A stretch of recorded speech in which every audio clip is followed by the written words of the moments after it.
প্রিয় চাকরি প্রত্যাশী বন্ধুরা, আসসালামু আলাইকুম। আশা করি আল্লাহর রহমতে আপনারা সকলে ভালো আছেন। তো ইতিমধ্যে আপনারা দেখতে পারছেন সড়ক ও জনপথ অধিদপ্তরে বিশাল নিয়োগ বিজ্ঞপ্তি প্রকাশিত হয়েছে 26/1/2026 খ্রিস্টাব্দ তারিখে। তো এই নিয়োগ বিজ্ঞপ্তি সংক্রান্ত সকল তথ্যগুলোই আপনাদেরকে তুলে ধরবো। সাধারণত এই নিয়োগ বিজ্ঞপ্তিতে চাকরি পাওয়ার জন্য আপনার যে সকল তথ্যগুলো সঠিকভাবে জানা দরকার, তো সেই সকল তথ্যগুলোই আজকের এই ভিডিওটিতে তুলে ধরবো। সাধারণত অনেক ক্যাটাগরির পদ রয়েছে। প্রত্যেকটা পদের আবেদনের ক্ষেত্রে শিক্ষাগত যোগ্যতা, বেতন স্কেল, আবেদনের শুরুর তারিখ, শেষ তারিখ, আবেদন ফি কত টাকা, আবেদনের নিয়মাবলী, পরীক্ষা সংক্রান্ত আপডেট কোথায় পাবেন এবং পরীক্ষা কেমন ধরনের প্রশ্নপত্র হবে সেটাও আপনাদেরকে তুলে ধরবো। তো ভিডিও শুরুর প্রথমেই আপনি যদি অল জব নিউজ বাংলাদেশ এই চ্যানেলে প্রথমবার এই ভিডিওটি দেখে থাকেন তাহলে আমাদের এই চ্যানেলটিকে সাবস্ক্রাইব করে রাখবেন, notification bell button all press করে রাখবেন, এই ভিডিওটিতে একটি লাইক করে দেবেন। আর যারা ফেসবুক পেজে ভিডিও দেখছেন ফেসবুক পেজটি ফলো দিয়ে রাখবেন। ডিসক্রিপশন বক্সে আমাদের ফেসবুক পেজের লিঙ্ক দেওয়া রয়েছে, যারা ফেসবুক পেজে যুক্ত হতে চান অবশ্যই যুক্ত হতে পারেন। তো আমাদের ফেসবুক পেজ এবং ইউটিউব চ্যানেলে যে সকল আপডেটগুলো জানতে পারবেন, সরকারি, বেসরকারি, এনজিও, ডিফেন্স, শিক্ষক নিয়োগ, sales, marketing, railway job, NGO job, এক কথায় সকল ধরনের নিয়োগ বিজ্ঞপ্তির আপডেট। তো ভিউয়ার্স, দেখতে পারছেন গণপ্রজাতন্ত্রী বাংলাদেশ সরকার, তো এটি একটি সরকারি নিয়োগ বিজ্ঞপ্তি, সড়ক ও জনপথ অধিদপ্তরের নিয়োগ বিজ্ঞপ্তি। তো দেখতে পারছেন এখানে 26/1/2026 খ্রিস্টাব্দ তারিখে প্রকাশিত। তো দেখতে পারছেন সড়ক ও জনপথ অধিদপ্তর নিম্নে বর্ণিত শূন্য পদ সময় অস্থায়ী ভিত্তিতে নিয়োগের জন্য বাংলাদেশি প্রকৃত নাগরিকদের নিকট থেকে অনলাইন দরখাস্তের আহ্বান করা যাচ্ছে। পদের নাম সার্ভার, পদের সংখ্যা 9টি, বেতন স্কেল 15তম আর কি, বেতন স্কেল জাতীয় বেতন ক্রম 15 সাল অনুযায়ী 10,200 টাকা থেকে 24,680 টাকা, 14তম গ্রেড 18 থেকে 32 বছর। বিভাগীয় প্রার্থীদের ক্ষেত্রে 40 বছর পর্যন্ত শিথিলযোগ্য। স্বীকৃত বোর্ড হইতে মাধ্যমিক স্কুল সার্টিফিকেট পরীক্ষা উত্তীর্ণ অর্থাৎ এসএসসি পাস, এটার জন্য স্বীকৃত ইনস্টিটিউট হতে ডিপ্লোমা সার্ভে টেকনোলজি পাস। তারপর সিকিউরিটি সুপারভাইজার পদের সংখ্যা 4টি, 9,700 টাকা থেকে 23,490 টাকা পদের সংখ্যা 4টি। 18 থেকে 32 বছর বিভাগীয় প্রার্থীদের ক্ষেত্রে 40 বছর। কোন স্বীকৃত বোর্ড হইতে বিশ্ববিদ্যালয় হইতে স্নাতক সমান ডিগ্রি। বিভাগীয় প্রার্থীদের ক্ষেত্রে ন্যূনতম উচ্চ মাধ্যমিক অর্থাৎ এইচএসসি পাস হলে আবেদন করতে পারেন। অভিজ্ঞতা সম্পন্ন বিভাগীয় প্রার্থীদেরকে অগ্রাধিকার প্রদান করা হবে। Bangladesh fire service, civil defence ও একাডেমি হইতে কোনো অফিসার্স অগ্নি নির্বাপন সম্পর্কে প্রশিক্ষণ কোর্স। তারপর দেখতে পাচ্ছেন ইঞ্জিন চালক পদের সংখ্যা 16টি, 9,700 টাকা থেকে 23,490 টাকা, 18 থেকে 32 বছর। বিভাগীয় প্রার্থীদের ক্ষেত্রে 40 বছর পর্যন্ত শিথিলযোগ্য, স্বীকৃত বোর্ড হইতে মাধ্যমিক স্কুল সার্টিফিকেট সমান পরীক্ষা উত্তীর্ণ, অভিজ্ঞতা সম্পন্ন বিভাগীয় প্রার্থীদের অগ্রাধিকার প্রদান করা হবে।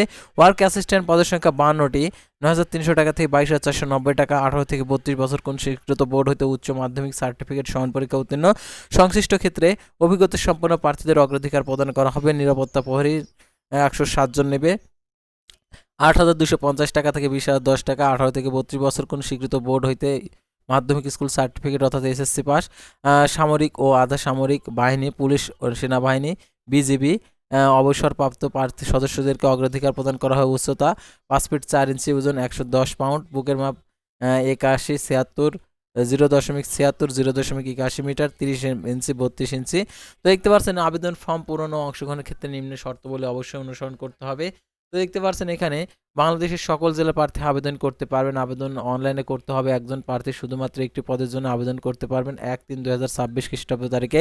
18 থেকে 32 বছর বয়স প্রমাণের ক্ষেত্রে অ্যাফিডেভিট গ্রহণযোগ্য নয়। সরকারি, আধা সরকারি প্রতিষ্ঠানে চাকরিরত প্রার্থীদেরকে যথাযথ কর্তৃপক্ষের মাধ্যমে আবেদন করতে হয়। মৌখিক পরীক্ষার সময় অবশ্যই সংশ্লিষ্ট কর্তৃপক্ষের ছাড়পত্র জমা দিতে হবে এবং প্রার্থীর নির্বাচনের ক্ষেত্রে কোটা সংক্রান্ত সর্বশেষ প্রজ্ঞাপন অনুসরণ করা হবে।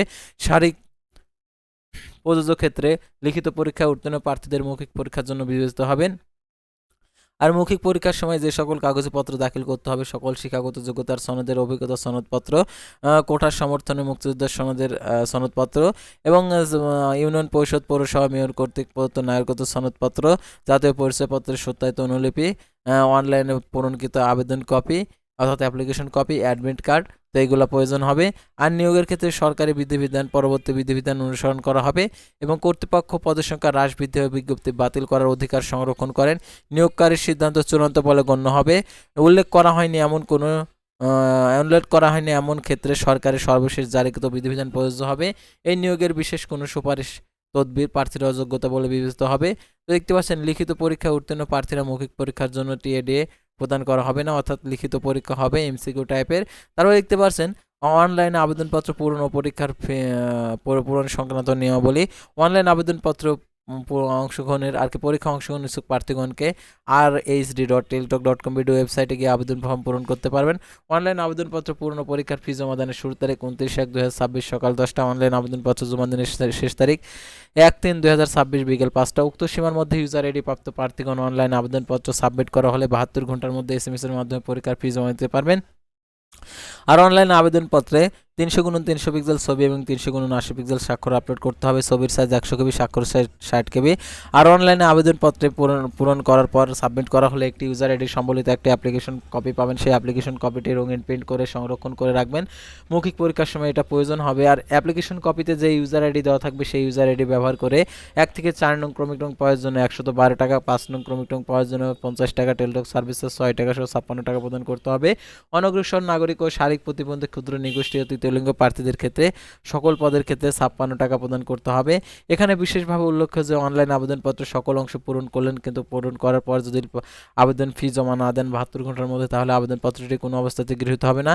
সেহেতু প্রথম এসএমএস পদ্ধতি এবং দ্বিতীয় এসএমএস পদ্ধতি দেওয়া রয়েছে, তো আপনারা টাকা প্রদান করে দিবেন। আর প্রবেশপত্র প্রাপ্তির বিষয়টি আপনি যে মোবাইল নাম্বার উল্লেখ করেছেন আবেদনপত্রে সেই মোবাইল নাম্বারে পরীক্ষা সংক্রান্ত A to Z বিষয় আপনাদেরকে জানিয়ে দেবে, সেহেতু সেই নাম্বারটি সচল রাখবেন এবং এসএমএস এর প্রাপ্ত নির্দেশনাবলী অনুসরণ করবেন।